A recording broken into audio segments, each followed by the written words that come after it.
the purpose of this summit is really to restore the trust and the functioning of international cooperation. First of all, we're very excited he's coming. I mean, obviously, India is a major voice on the world stage. One huge purpose of this summit is actually to really try to make sure that international cooperation represents and serves the people of the Global South much more effectively than it has been doing so far. India has been a huge voice in pushing for the kinds of change that this summit hopes to deliver. Ma'am, thank you very much for speaking with ANI. My first question to you is, of course, on the Summit of the Future.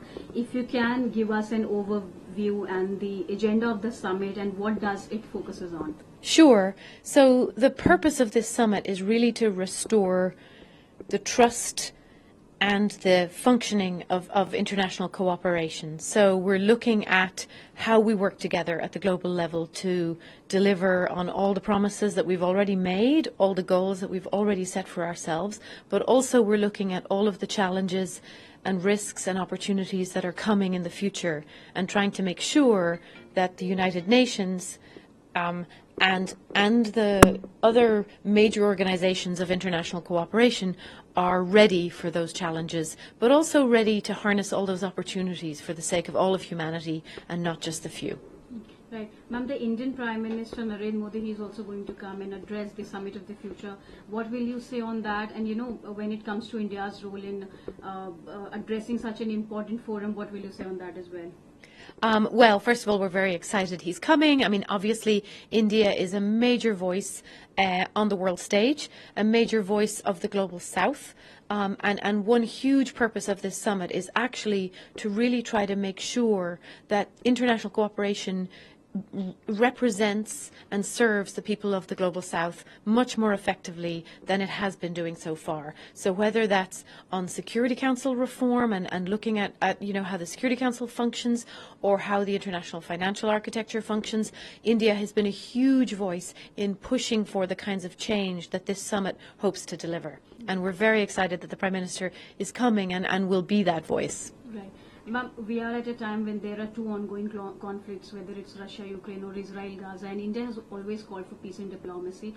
I think, how much do you think that this issue would feature in the summit, and what can we expect in terms of outcome? So, I mean, I would say that there are more also ongoing conflicts, Sudan, Haiti, many other places where people are really suffering. Obviously, that's a huge subtext to this summit and to High Level Week in general, that, you know, we're really, a lot of people around the world are suffering, especially from conflict, but not only from conflict. And there will be big efforts, obviously, underway to try to make sure that we discuss those conflicts and see how we can try to address them more effectively than we have been. The summit doesn't exactly focus on any specific conflict, because what the focus of the summit is to try to look at how we work together at the global level. Obviously, the fact that we're not doing a very good job at preventing conflicts or solving them or dealing with their consequences is a huge reason for having this summit, because we're looking at the Security Council, we're looking at peace operations, you know, in which India has been, you know, always a major player. We're looking at all of the toolbox and the ways that we work together, and we're saying, are they fit for the ways in which conflict has changed, the way in which conflict is going to continue to change in the future? And if not, and of course, in a sense, our answer is we don't think they are, how do we begin to adapt our way of working together at the global level so that we do live up to the Charter duties to prevent conflict, to resolve conflict, to manage conflict much more effectively? Ma'am, last question. India is also one of the biggest contributors when it comes to UN peacekeeping missions. What will you say on that?